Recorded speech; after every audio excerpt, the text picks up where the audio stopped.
Right back at you, Aloy. Oh, don't talk like that. You make it sound like Varl's gonna.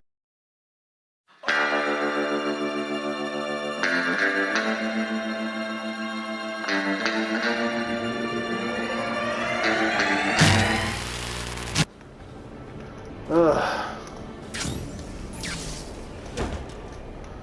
Oh shit. Oh fuck, I don't like this. What do I have to fight?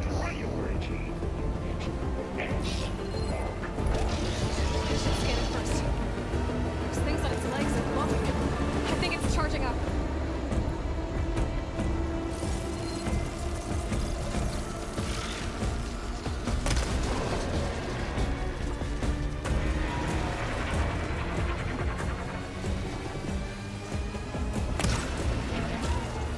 I don't like whatever this is. Finish charging.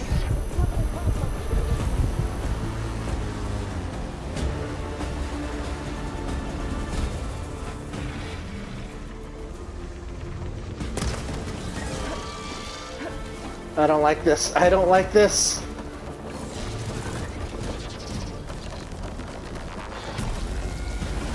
Oh, fucking hell. Okay.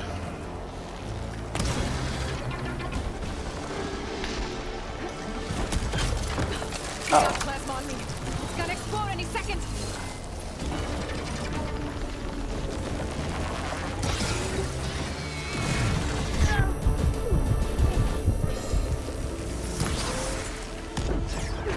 Ah, fucking plasma.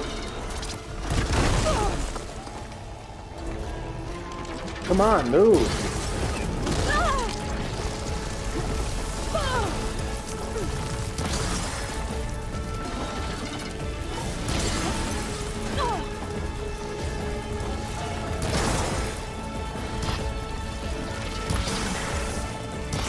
Charging up again.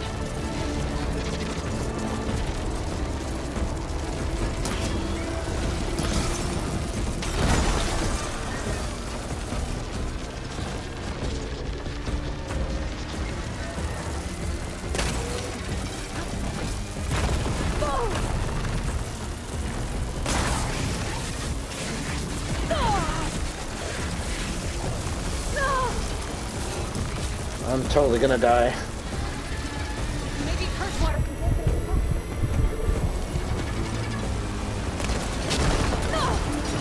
Damn it, dude. I got the stupid plasma on me.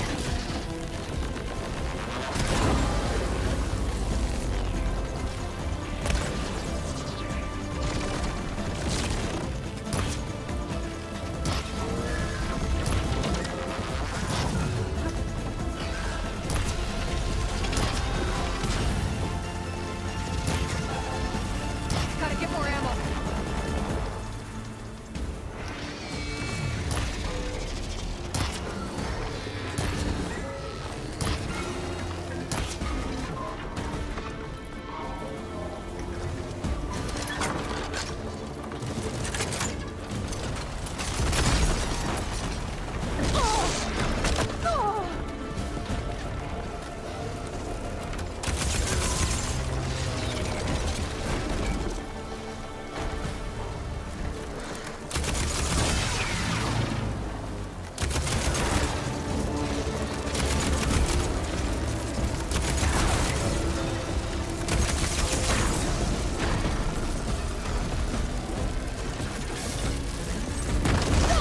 Ah, come on, Aloy.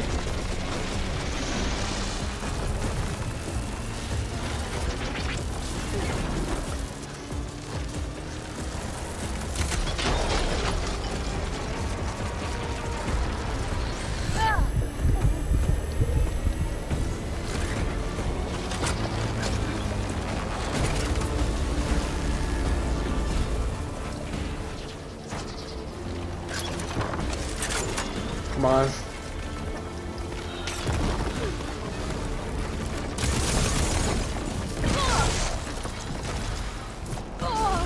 God damn it.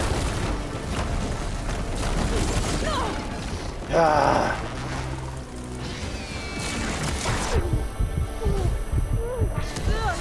God damn it.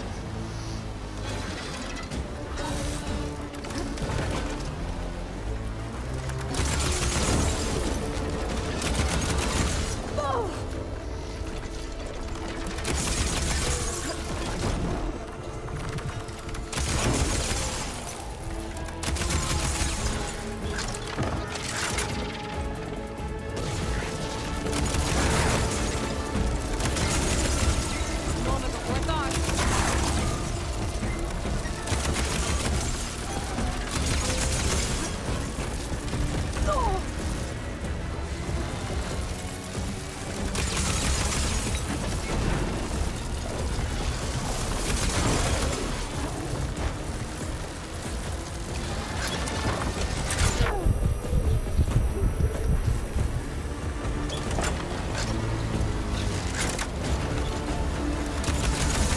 Come on, almost dead.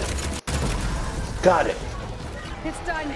Oh, You did it! There should be one more note to override. all combat machines killed. Oh, Lord. Stand by. I'm sending Hephaestus back to you. Alright, first of all, I'm getting my reward for taking this fucker out.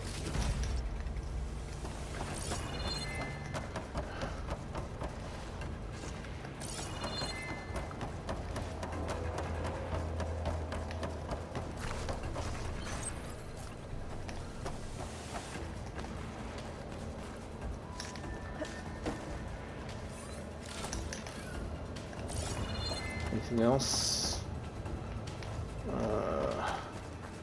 Probably nothing really useful. Yeah. Alright.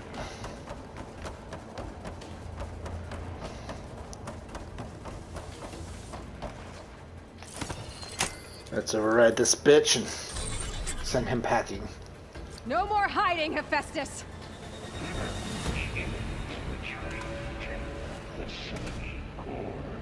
Got it! Hephaestus is back in the core! Make sure it stays there. I'm heading back. And then we can start the merge. Because What do of I you, get? Beta. I'm glad you came along. And you, Varl. Guessing I go this way? Couldn't have done any of this without you. Right back at you, Aloy. Oh, don't talk like that. You make it sound like Varl's gonna die, and if Varl dies, I will be sad. It's a sequel, anybody can die.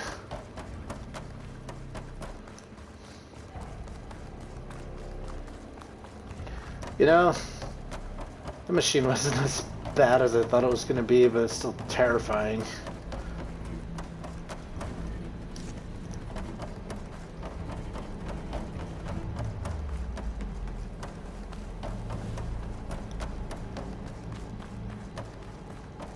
Aloy, the core is stable. Hephaestus is 100% contained. Nice. Now we better get started with the merge. It's all set up. Gaia, establish the link, please. Done.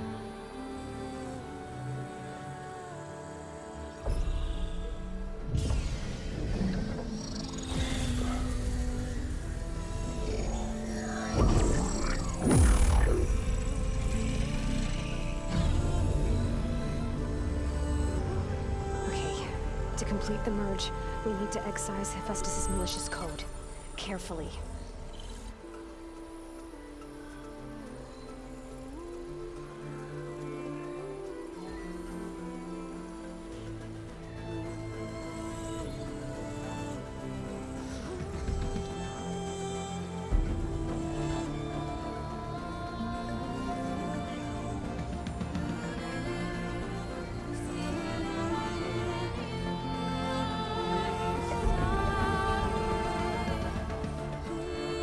I have no idea what's going on, but it's magical.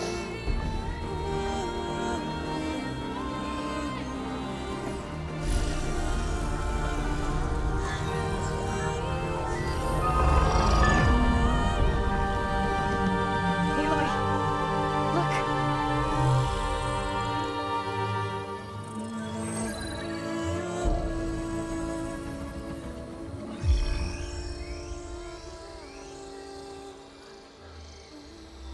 Why are they showing me a wingy thing?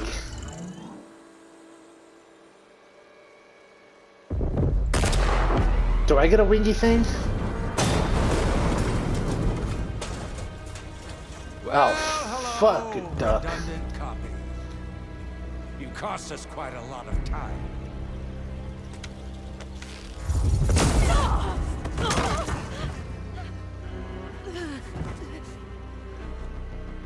Eric, get Beta. And squash that bug while you're down. Don't you touch Varl.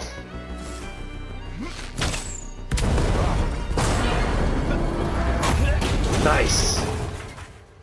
Way to go, Varl. Oh, fuck. Get behind me.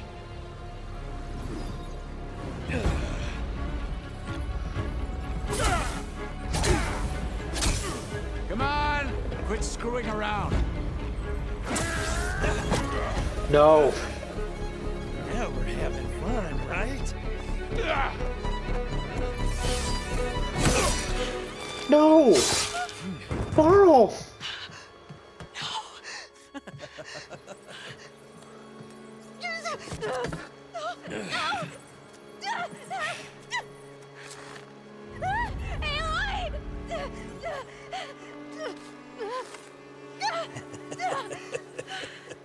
Finally.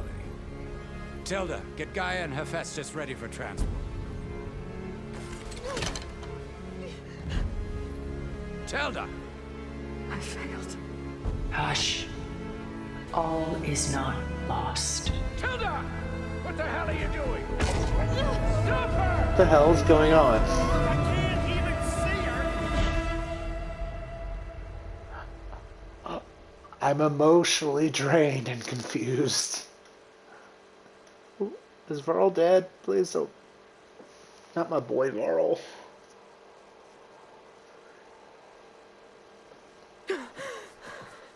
Beta.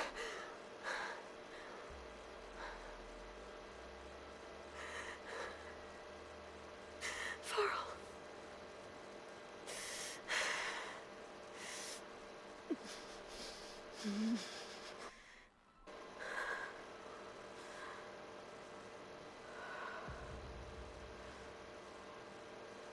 The hell am I? Where am I? Ah, you're awake. You took quite a hit when Gerard attacked you.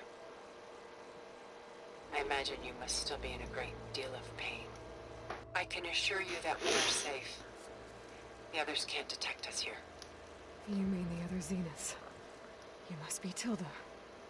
I wasn't sure if Beta would have told you about me. Where is she? Alive.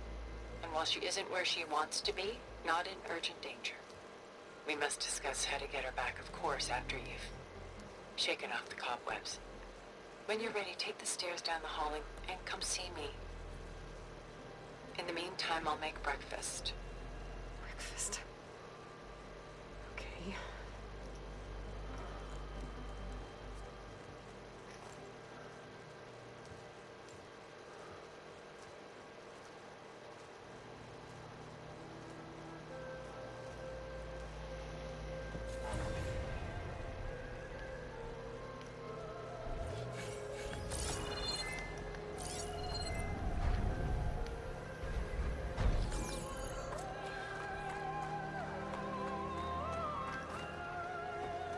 What is all this for? Some kind of survival bunker? I don't know, the last bunker I went into... Okay, this is more like the last bunker I looked into. Just a few favorites from my collection. Rescued and stored here just before I went off-world. Take a look, if you like.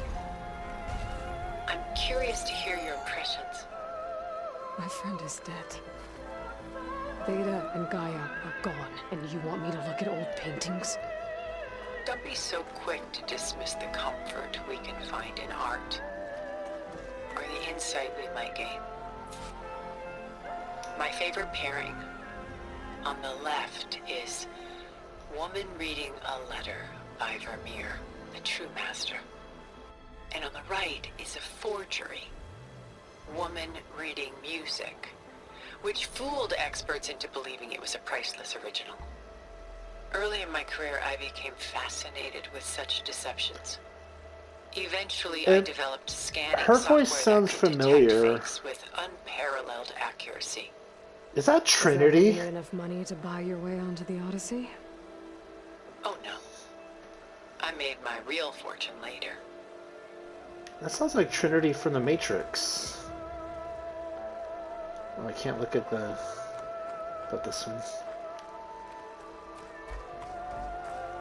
Selene and Endymion.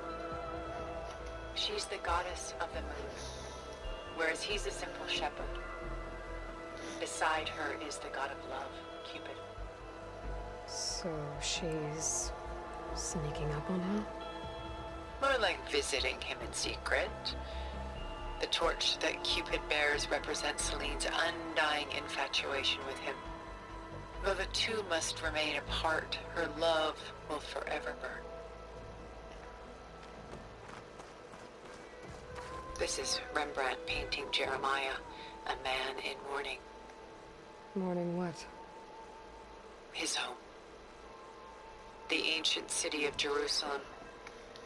He foresaw its impending doom, but could do nothing to prevent it. So instead, he saved its treasures from destruction, just as I saved these works. You could say we're kindred spirits.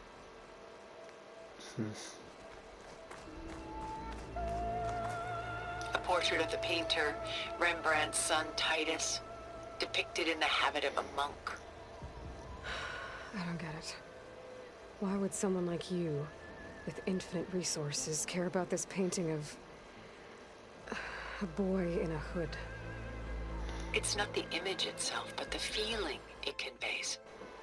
The face is bright and defined, but his eyes are downcast, heavy with misfortune. And the background seems to swallow all light. The painting is infused with a sense of loss. I guess I understand how the painter feels. I wish I was an art person, but I'm not. Rembrandt's The Night Watch, by far the most famous painting my homeland ever produced. It was commissioned to honor a militia made up of influential citizens. I guess you must have been an influential citizen. In my day. But not as influential as you've been in this new world. One more. The Gust. By Willem van de Velde, the most famous of his many maritime paintings. A ship crossing into the unknown. I guess you're familiar with that. Indeed, which is why I appreciate this composition in particular. Though waves and wind threaten to destroy the ship, it perseveres, clinging to the light even as darkness closes in all around it.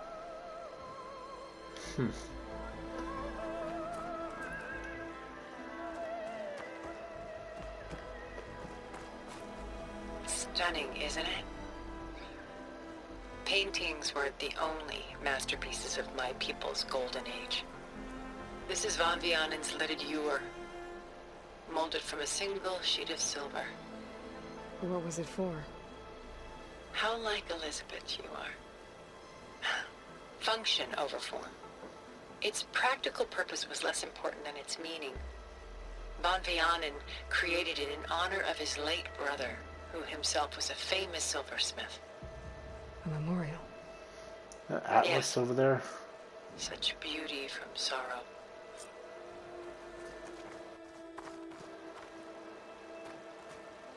She's pulling out her own hair. Out of madness, out of grief. It's hard to watch her suffer. A lot of weight on his shoulders. That must be Atlas. That's the only one I know that's like that. I've got more important things to worry about. We both do. There is much we are trying to save. not the least of which is in that vault. There's nothing wrong with savoring such treasures for a moment more. Or come upstairs and we'll get down to business. Your choice.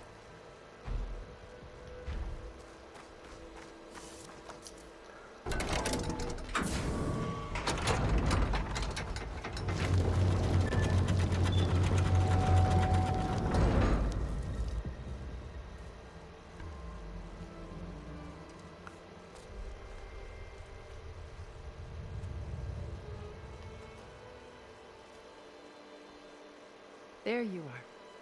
Feeling better? How did you find us? At the cauldron?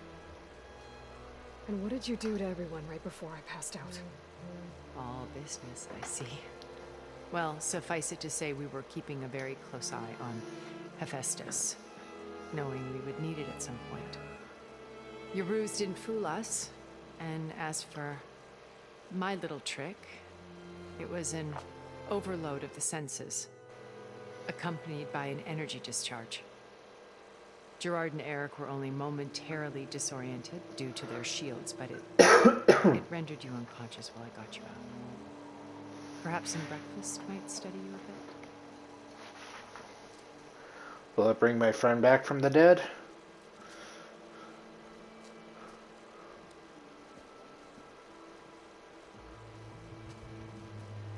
This was your house. The one you recreated for Beta, and the data channel you shared. How perceptive of you. Please, this way. After everything your people have done, you think I'm just gonna sit down and have a chat with you? They're not my people. They never were, and especially not now. You shot off into space with them, and lived with them for 1,000 years before coming back. So what made you suddenly turn on them? Quite simply, this. My old focus. You repaired it? But that means you've seen Incredible things. What you've accomplished in 2 decades of life.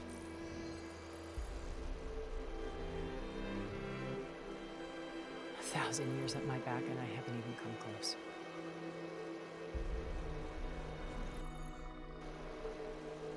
I'm sorry if I invaded your privacy, but I had to. In order to understand. To be enlightened. You truly are Elizabeth's blood. With her drive, her sense of mission, her integrity. Watching all this shamed me for the company that I've kept. Having seen it, all I want is to help you. even if it means stopping your friends? Especially so. Please, sit down.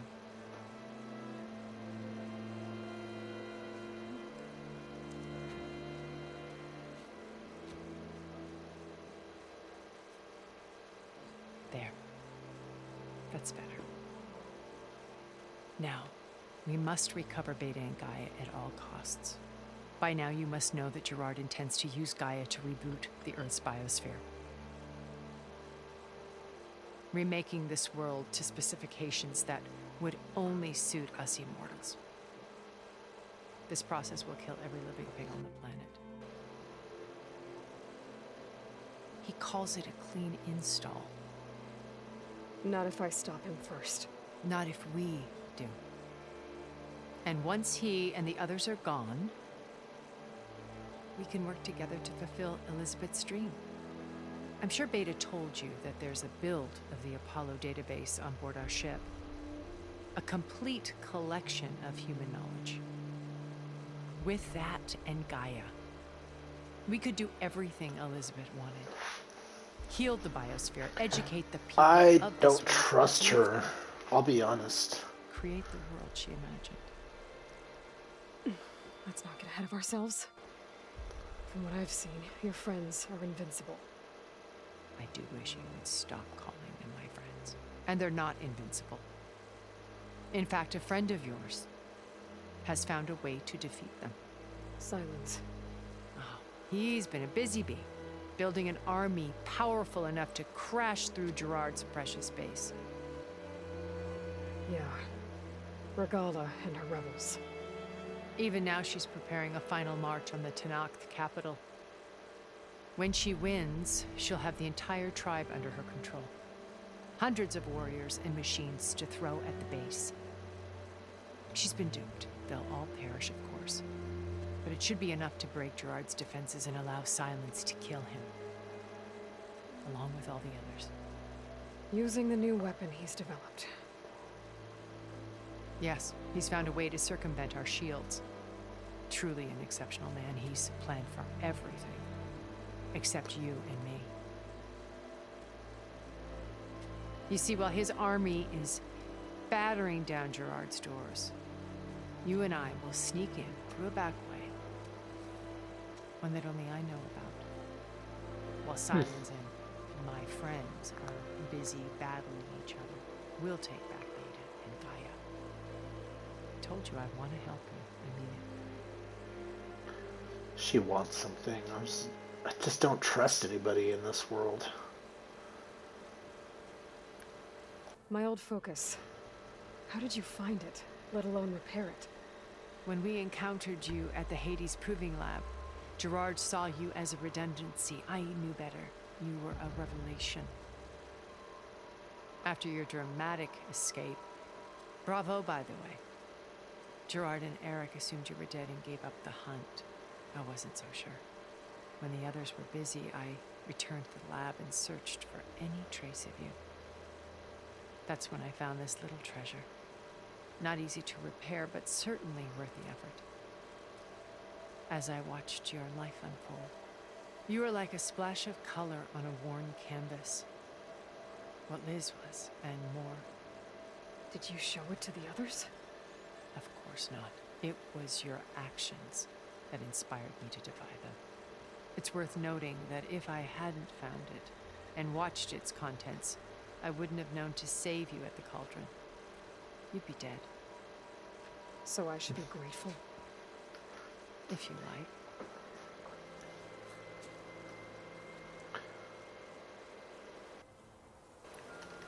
You said Beta is not in urgent danger, so what are the Zeniths doing to her? Putting her to work. Merging Hephaestus with Gaia. A difficult, time-consuming task, as I'm sure you know. They will compel her if need be. But her life is not in danger. She's the only one who can do it. Because you people made her to be nothing but a tool. Gerard's idea, not mine. They always viewed me with suspicion when I attempted any form of kindness towards her. That's why I created the data channel. A virtual place where we could speak in peace.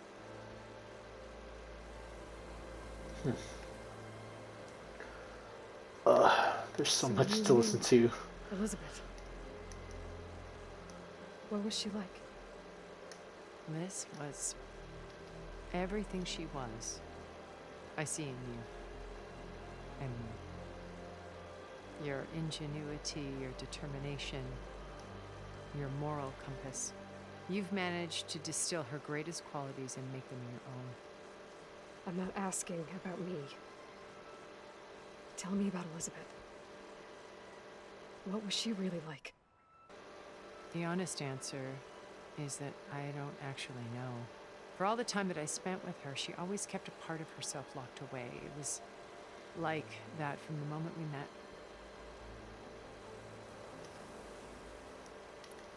So when you met Elizabeth, she was what? Distant? Aloof? Not aloof. Not exactly. It was a summit in Paris about machine learning. A touchy subject in those days. Because regulatory authorities were just starting to clamp down on AIs. Liz gave the keynote address. She had already achieved great renown for her work in automated environmental reclamation. But in her address, she was just starting to imagine the next step. An AI-driven system that wouldn't just act on its programming, but actually take responsibility for its sphere of influence. To care about life. Not just follow orders. Revolutionary stuff. I was fascinated. And I wanted to meet her for a long time. I watched her after her talk. She had spoken with such moral authority, such empathy. But after that, she retreated. I could tell she felt uncomfortable with all of her admirers. It was as if giving the talk had cost her something. I didn't want to be a pest, so I planned my approach carefully. Oh, there's so How did you much to listen finally to. approach Elizabeth after her talk? I picked the right moment. The morning of the next day, right as she came back to the conference, she had just had her coffee. She was fresh, rested. It was like she had braced herself for the onslaught of colleagues. I asked if I could walk with her, then put forth a question about her talk that I thought was intelligent. Her answer made me realize it wasn't, but she was very welcoming. Almost as if we were previously acquainted. It was only halfway through the conversation that I realized she knew exactly who I was. It was quite a shock to me. My business was trafficking in secrets, and I took great pains to protect my anonymity. So that was Liz, perpetually one step ahead. I came to view our meeting as a metaphor for our friendship. She always seemed to know me far better than I knew her. I guess I know the feeling.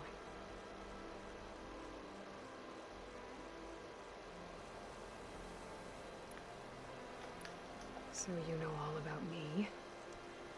What about you? What would you like to know? Everything. Start with your life on Earth. When I was 8, terrorists flooded my home city. Thousands drowned, my parents included. I was one of the few who survived. My guardian sent me to boarding school. Among my peers, I was the strange girl, the orphan to be avoided. All because of circumstances beyond my control. Oh. So we're a lot alike, huh? Aren't we? You were an outcast. But you didn't let that stop you from getting what you needed. Neither did I. I climbed my way out of desolation and used my wits to build a fortune. First from the technical analysis of art and the detection of forgeries. Profitable expertise in those days. But as it turned out, the software I developed was even more useful for counterintelligence. From there, it was only a short step to gathering extremely valuable intelligence on my own. You were a spy? More like a service one could turn to for information. I had to remain anonymous, of course, to protect my privacy. But despite that anonymity, Far Zenith inevitably sought me out.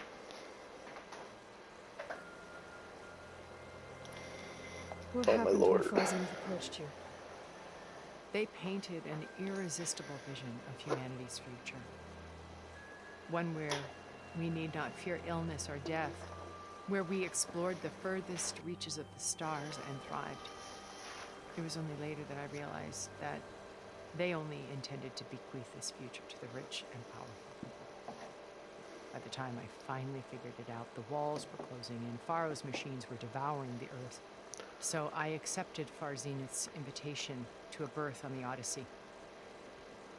I wanted Liz to come, but she had nobler plans, as you well know.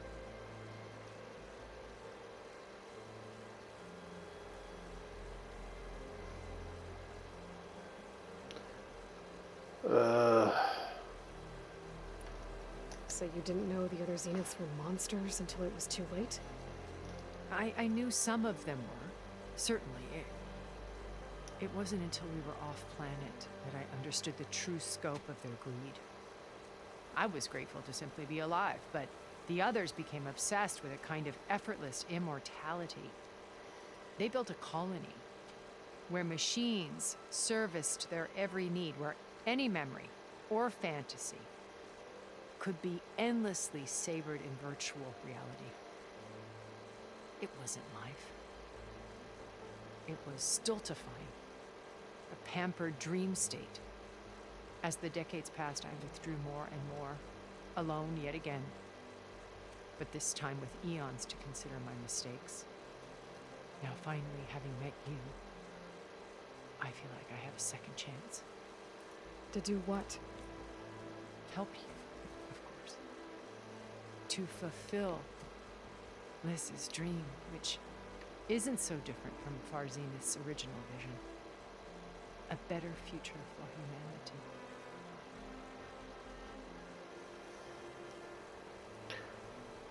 So much to listen to.